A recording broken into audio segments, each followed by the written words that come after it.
मोदी सरकार ने lieutenant general Bipin Rawat को अगला आर्मी चीफ नियुक्त किया है।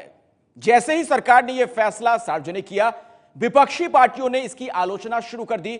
सरकार की मंशा पर सवाल उठाते हुए इनका कहना है कि 2 सीनियर अधिकारियों के रहते हुए जनरल रावत को भारतीय थल सेना की कमान सौंपने का फैसला क्यों किया गया।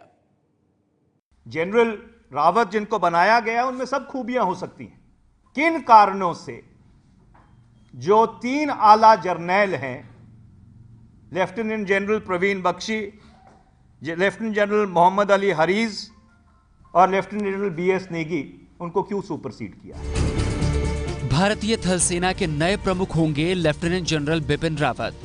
कल शाम जैसे ही मोदी सरकार ने अपने इस निर्णय को सार्वजनिक किया, कांग्रेस सहित कई विपक्षी पार्टियों ने इस फैसले की आलोचना शुरू कर दी। बीजेपी ने भी कांग्रेस पर पलटवार किया। 2.5 साल से ज़्यादा बीत गया, वो सत्ता से बेदखल हो गए हैं और जो भी अपॉइंटमेंट की प्रक्रिया है, जो स्थापित प्रक्रिया उसके तहत सरकार कर रही है, उसमें जो है वो 10 जनपद के अनुमति की ज़रूरत नहीं है।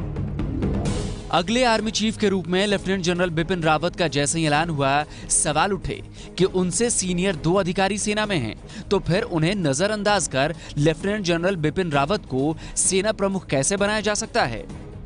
फिलहाल सेना में सबसे senior lieutenant general Praveen Bakshi हैं।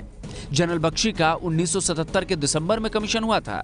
फिलहाल पूर्वी कमान के कमांडर हैं। दूसरे सबसे senior lieutenant general PM Haris हैं।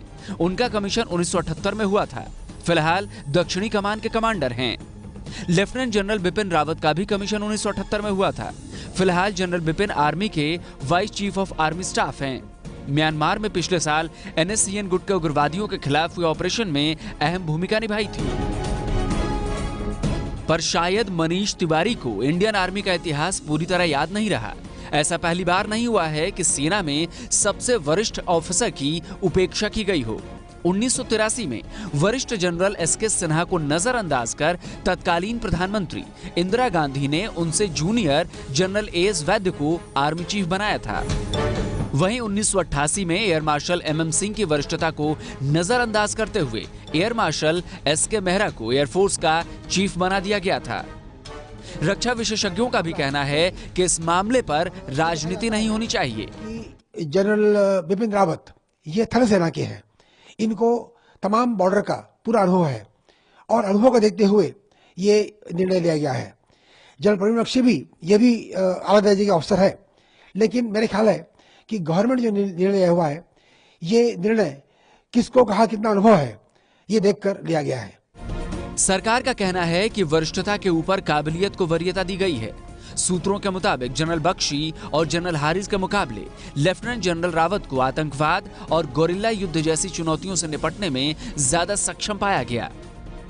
जनरल बिपिन रावत को सेना में हाई एल्टीट्यूड यानी ऊंचाई पर युद्ध लड़ने और काउंटर इंसर्जेंसी ऑपरेशंस के एक्सपर्ट के तौर पर जाना जाता है। मीडिया स्ट्रेटेजी में डॉक्टरेट रखने वाले बिपिन रावत ने अपने 38 साल के कार्यकाल में LOC, चीन सीमा और उत्तर पूर्व में एक लंबा वक्त बिताया है। जनरल दलबीर सिंह सुहाग इसी 31 दिसंबर को रिटायर हो रहे हैं।